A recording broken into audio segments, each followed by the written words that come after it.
Hola, buenas tardes a todos y a todas. Vamos a ver otro vídeo de la Ley 39 de 2015, en concreto la parte 6. Hemos grabado 5 vídeos de esta ley.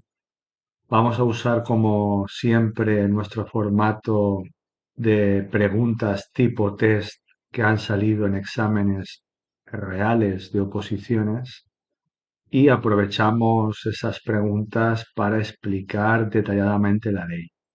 Tenéis en los comentarios abajo del vídeo un enlace directo al artículo escrito de mi página web www.preparadoropositores.es, donde tenéis las preguntas, las explicaciones que estoy comentando y los artículos por escrito que responden a las preguntas del examen.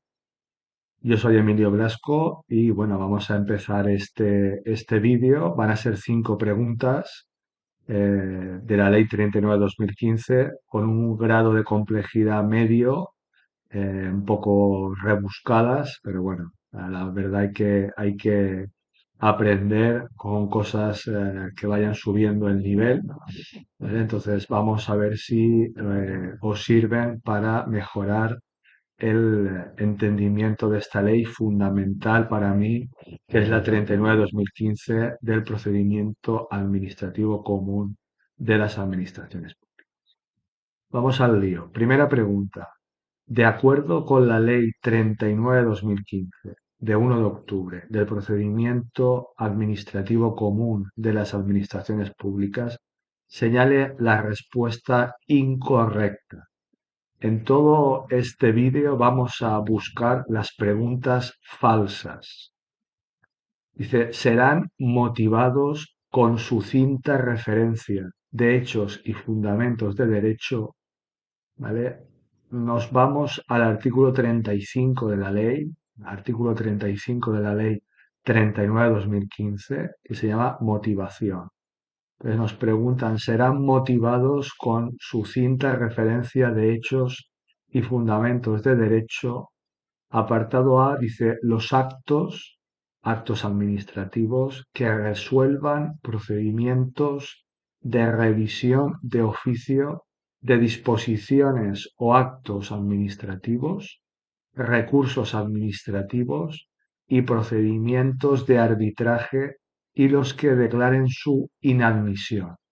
¿Vale? Repito, apartado A, los actos que resuelvan procedimientos de revisión de oficio, de disposiciones o actos administrativos. ¿Vale? Nos dice que aquellos actos que resuelvan procedimientos de revisión de oficio, recursos administrativos y procedimientos de arbitraje y los que declaren su inadmisión. Apartado A es verdadero. Y todos esos actos tienen que ser motivados con referencia total de los hechos y de los fundamentos de derecho, ¿vale? Que, digamos, dan credibilidad a la resolución de la administración pública. Apartado A, verdadero.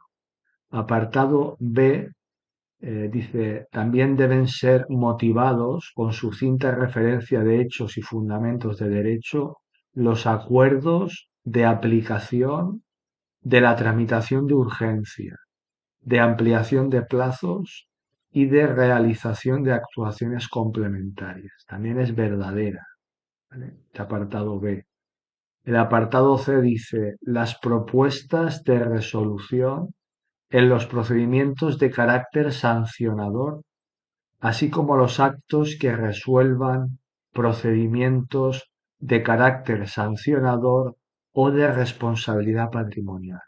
¿Vale? Las propuestas de resolución en los procedimientos de carácter sancionador, así como los actos que resuelvan procedimientos de carácter sancionador o de responsabilidad patrimonial.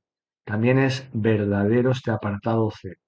Y el apartado D, que es el falso, que nos preguntan en esta pregunta número 1, dice, los acuerdos de ejecución de actos, cualquiera que sea el motivo de esta, así como la adopción de medidas provisionales previstas en el artículo 56.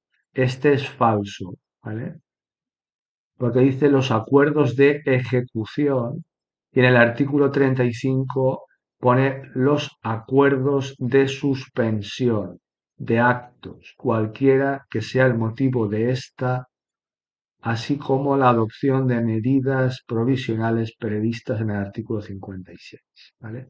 Acuerdos de suspensión son los que tienen que ser motivados con sucinta referencia de hechos y fundamentos del derecho. Entonces os tenéis que ir al artículo 35, que es el motivación, y en su apartado 1 dice serán motivados con sucinta referencia de hechos y fundamentos de derecho. Apartado A, los actos que limiten derechos subjetivos o intereses legítimos. Los actos que limiten derechos subjetivos o intereses legítimos. A veces cambian lo de derechos subjetivos y ponen derechos objetivos. Fijaros que la ley nos dice serán motivados con sucinta referencia de hechos y fundamentos de derecho, apartado A, repito, los actos administrativos que limiten derechos subjetivos o intereses legítimos. Apartado B, también tienen que ser motivados los actos que resuelven procedimientos de revisión de oficio, de disposiciones o actos administrativos, recursos administrativos y procedimientos de arbitraje y los que declaren su inadmisión. Este ya lo habíamos visto en el enunciado de la pregunta 1.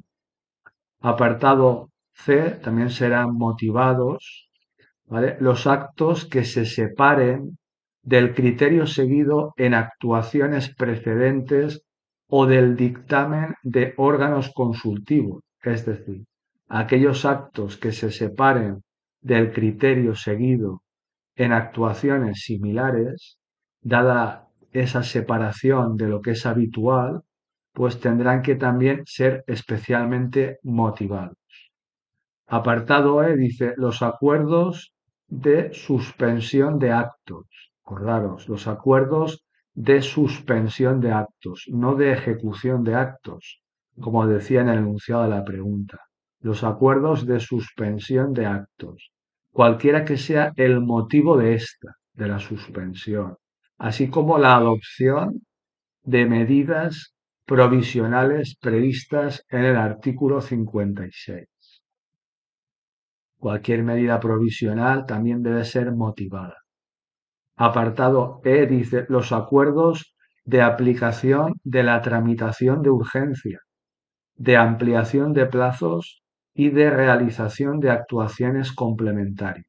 ¿Vale? Acordaros, tramitación de urgencia, ampliación de plazos y realización de actuaciones complementarias. También motivado con sucinta referencia de hechos y fundamentos del derecho. Apartado F. Los actos que rechacen pruebas propuestas por los interesados. Los actos que rechacen pruebas propuestas por los interesados. Apartado G. Los actos que acuerden la terminación del procedimiento por la imposibilidad material de continuarlo por causas sobrevenidas, así como los que acuerden el desistimiento por la Administración en procedimientos iniciados de oficio. Apartado H dice las propuestas de resolución en los procedimientos de carácter sancionador, así como los actos que resuelvan procedimientos de carácter sancionador o de responsabilidad patrimonial. Esta también salía en la pregunta 1 que estamos analizando. Y finalmente también tendrán que ser motivados aquellos actos con sucinta referencia de los hechos y de los fundamentos de derecho de aquellos actos que se dicten en el ejercicio de potestades discrecionales, así como los que deban serlo en virtud de disposición legal o reglamentaria expresa. ¿Vale? Acabo de leeros el artículo 35 de la Ley 39/2015 que trata sobre la motivación de los actos administrativos. Pregunta 2.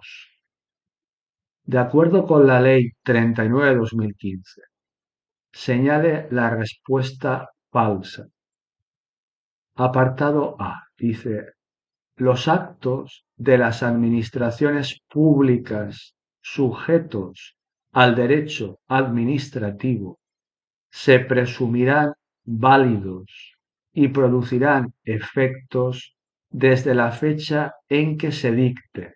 Hasta aquí es válida, es verdadera. Salvo que por ley se disponga otra cosa. Y es falso porque dice salvo que por ley se disponga otra cosa. Y lo que tiene que poner es salvo que en ellos se disponga otra cosa. ¿Vale? Leo el apartado A de forma correcta. Dice, los actos de las administraciones públicas sujetos al derecho administrativo se presumirán válidos y producirán efectos desde la fecha en que se dicten, salvo, ¿vale?, que en ellos, salvo que en esos actos administrativos se disponga otra cosa. Apartado B, apartado C y apartado D es verdadero. Lo voy a leer. Apartado B dice, la eficacia quedará demorada cuando así lo exija el contenido del acto o esté supeditada a su notificación, publicación o aprobación superior, ¿vale? Es decir, que la eficacia del acto administrativo sí que se puede demorar en el tiempo, ¿vale?, por cuestiones relacionadas con la notificación de ese acto administrativo, de la publicación de ese acto administrativo o por la necesidad de la aprobación de un órgano superior de ese acto administrativo. ¿Vale? Apartado C dice, las normas y actos dictados por los órganos de las administraciones públicas en el ejercicio de su propia competencia deberán ser observadas por el resto de los órganos administrativos, aunque no dependan jerárquicamente entre sí o pertenezcan a otra administración. ¿Vale? Entonces, verdadero también este apartado C. Y el último, el apartado D, que también es verdadero, dice, excepcionalmente podrá otorgarse eficacia retroactiva, ya sabéis, hacia atrás, a los actos administrativos cuando se dicten en sustitución de actos anulados. ¿Vale? Eficacia retroactiva a los actos cuando se dicten en sustitución de actos anulados. Cuidado que pone actos anulados, no actos nulos. Los actos nulos de pleno derecho no pueden tener eficacia retroactiva, porque como explicamos hace tiempo, la nulidad del acto administrativo implica que ya no existe para el ordenamiento jurídico. Lo digo por si os lo cambian en el examen. Así como cuando produzcan efectos favorables al interesado. Esto también lo sabéis. La retroactividad solamente puede darse cuando produzca efectos favorables al interesado. Si produce efectos desfavorables, perjudiciales, no puede tener efecto retroactivo. ¿Vale? Siempre que los supuestos de hecho necesarios existieran ya en la fecha a que se retrotraiga la eficacia del acto y éste no lesione derechos o intereses legítimos de otras personas. Es decir, todo esto, esa eficacia retroactiva de los actos que se dicten en sustitución de actos anulados y esa ese efecto favorable al interesado siempre que el supuesto de hecho ya existiera antes y sobre todo siempre que esas actuaciones no lesionen los intereses de terceras personas, porque si produjeran lesión a intereses de terceras personas, no se podrían llevar a cabo con esa eficacia retroactiva. ¿Vale? Todo esto de esta pregunta 2, tanto el apartado A, B, C y D, están en el artículo 39 de esta ley 39/2015 que se llama efectos. ¿Vale?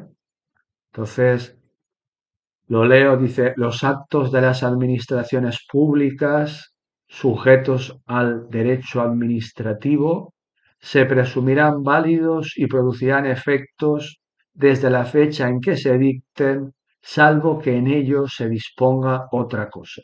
Esto ya lo hemos comentado.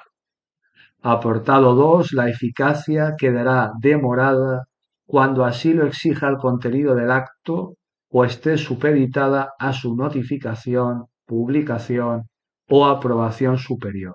También lo hemos comentado.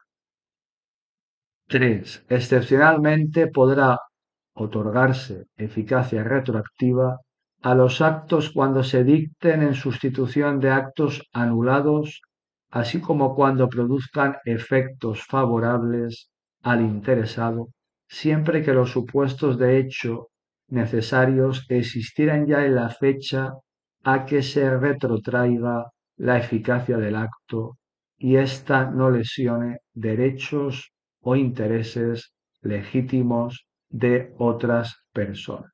¿Vale? Y el 4, las normas y actos dictados por los órganos de las administraciones públicas en el ejercicio de su propia competencia deberán ser observadas por el resto de los órganos administrativos, aunque no dependan jerárquicamente entre sí o pertenezcan a otra administración. Y el último apartado de este artículo 39, que se llama efectos, dice, cuando una administración pública tenga que dictar en el ámbito de sus competencias un acto que necesariamente tenga por base otro dictado por una administración pública distinta y aquella entiende que es ilegal, que el acto administrativo es ilegal, podrá requerir a ésta previamente para que anule o revise el acto de acuerdo con lo establecido en la ley, ¿vale?, de jurisdicción contencioso administrativa. Y de rechazar el requerimiento, podrá interponer recurso contencioso administrativo.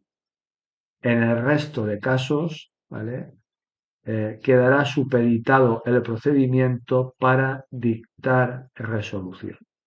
¿Vale? Artículo, insisto, 39. También sería conveniente que os lo leyerais tranquilamente. Pregunta 3. Dice, de acuerdo con la Ley 39/2015 del procedimiento administrativo común, señale la respuesta falsa. Apartado A. Dice, si la solicitud de iniciación no reúne los requisitos que señala el artículo 66 y en su caso los que señala el artículo 67 u otros exigidos por la legislación específica aplicable, se requerirá al interesado para que en un plazo de 10 días, subsane la falta o acompañe los documentos preceptivos, con indicación de que, si así no lo hiciera, se le tendrá por desistido de su petición, previa resolución que deberá ser dictada en los términos previstos en el artículo 21. ¿Vale? Esta es verdadera. Es decir, si nosotros solicitamos la iniciación de un procedimiento administrativo y realmente no acompañamos los documentos obligatorios, la Administración nos comunicará que debemos de presentar los documentos y nos dará un plazo de 10 días para hacerlo. Si no lo hacemos, la Administración pública entenderá que como interesados desistimos de la petición que inicialmente habíamos hecho. Acordaros plazo de 10 días. Apartado B dice, siempre que no se trate de procedimientos selectivos o de concurrencia competitiva, este plazo podrá ser ampliado prudencialmente hasta 3 días a petición del interesado o a iniciativa del órgano cuando la aportación de los documentos requeridos presente dificultades especiales.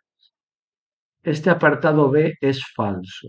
Nos está hablando de la ampliación de plazos en el procedimiento administrativo. Y tenemos que saber, ¿vale?, que esa ampliación de plazos no son 3 días, sino que son 5 días. ¿Vale? Apartado C dice, en los procedimientos iniciados a solicitud del interesado, el órgano competente podrá recabar del solicitante la modificación o mejora voluntarias de los términos de aquella. De ello se levantará acta sucinta que se incorporará al procedimiento. También este apartado C es verdadero.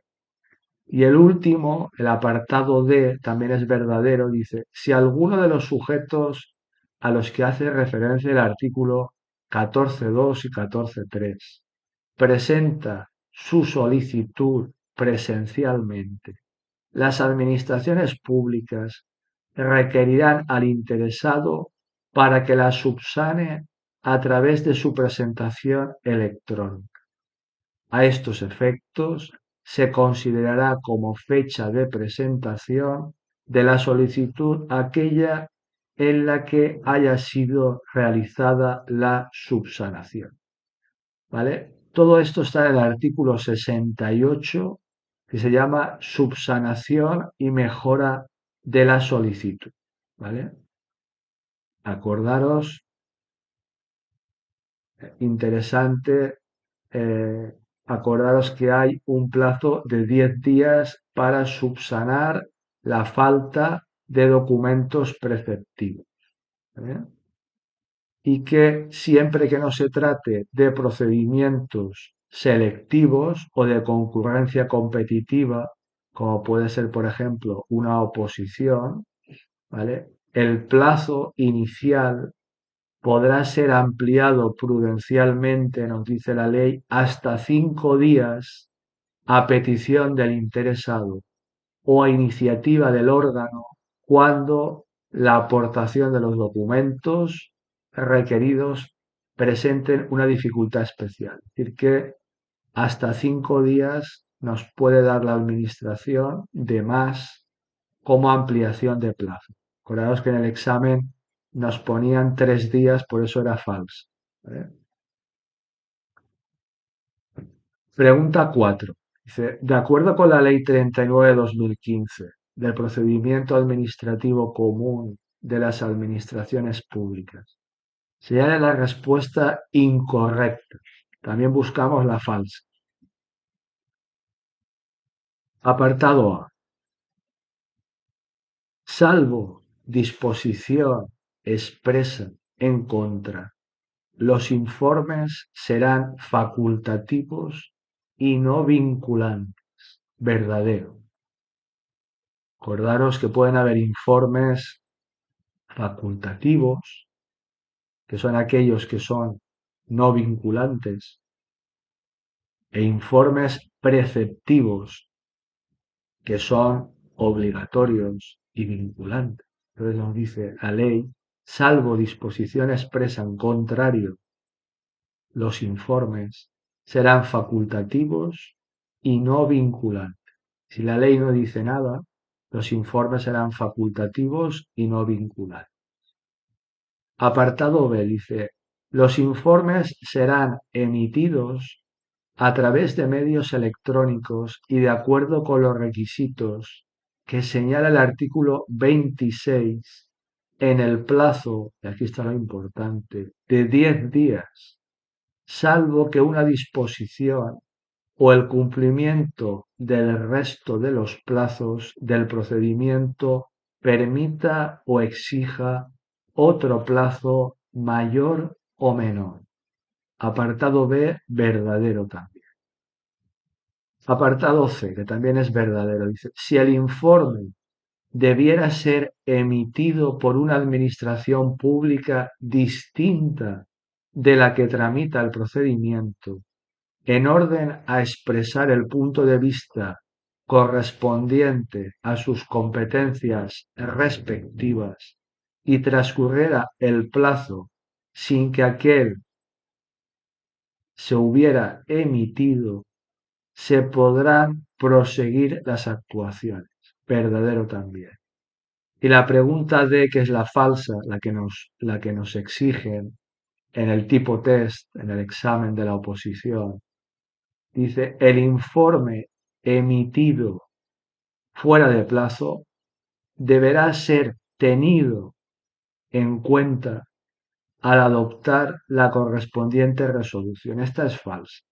Vale, repito, el informe emitido fuera de plazo deberá ser tenido en cuenta.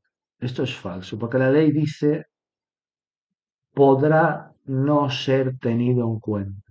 ¿Vale? Cambia el verbo poder por el verbo deber.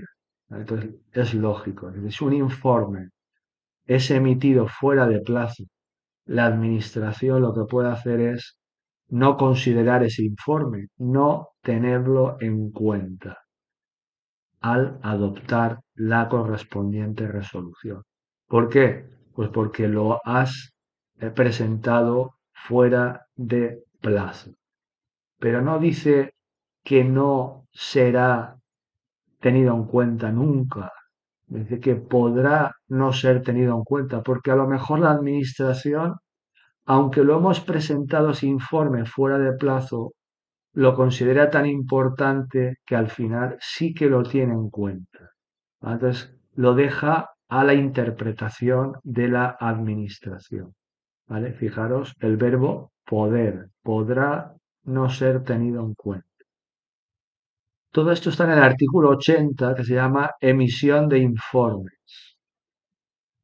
¿Vale? Que lo leo, dice, salvo disposición expresa en contrario, los informes serán, acordaros, facultativos y no vinculantes. ¿Vale? Los informes serán emitidos a través de medios electrónicos y de acuerdo con los requisitos que señala el artículo 26 en el plazo de 10 días.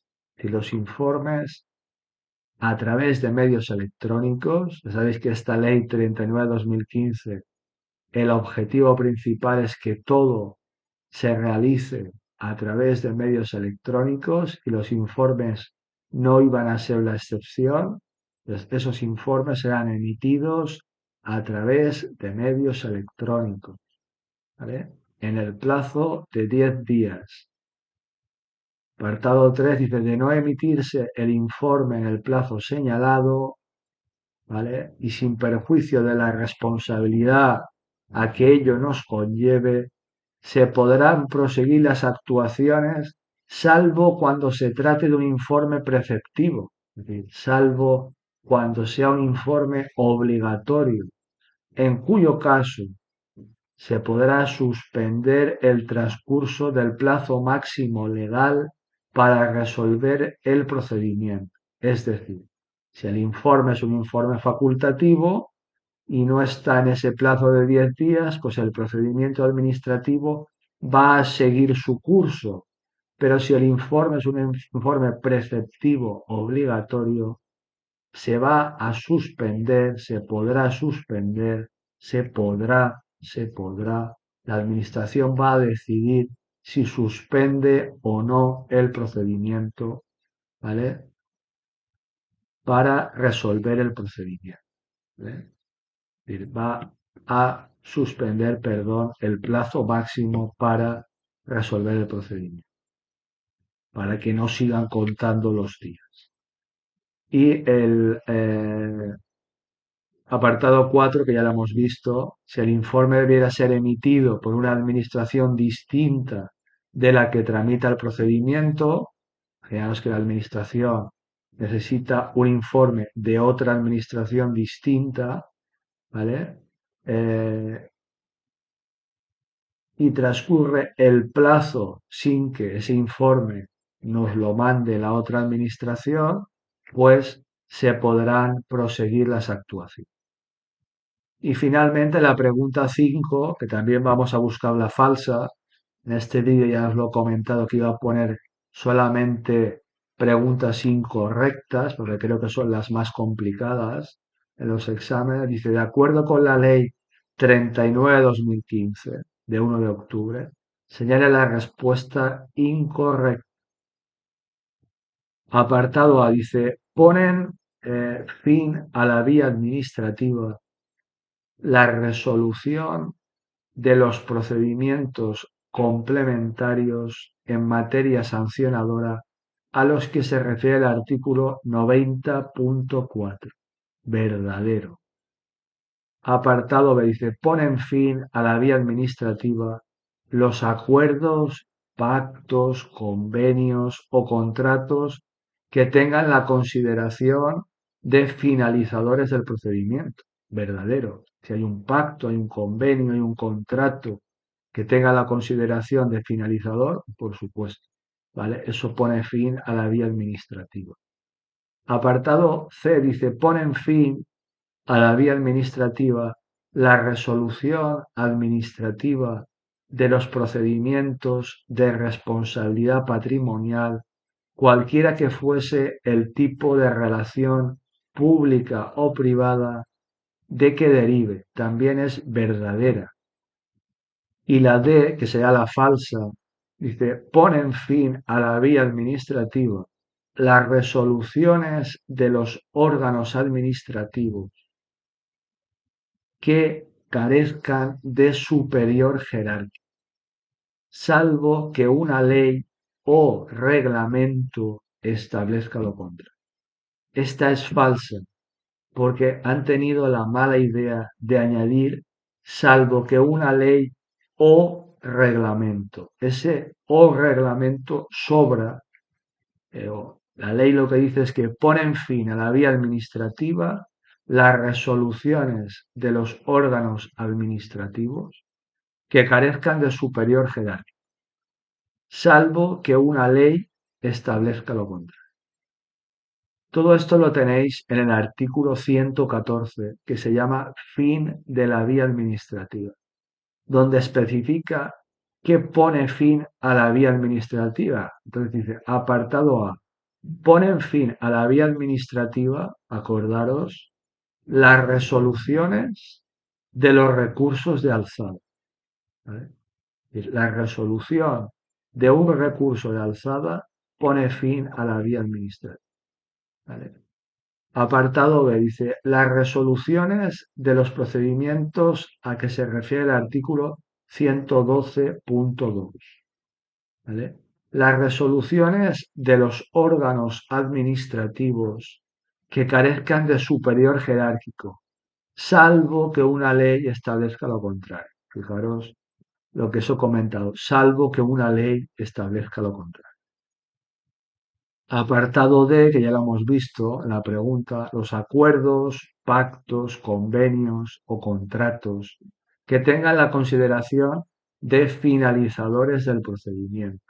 También pondrán fin a la vía administrativa.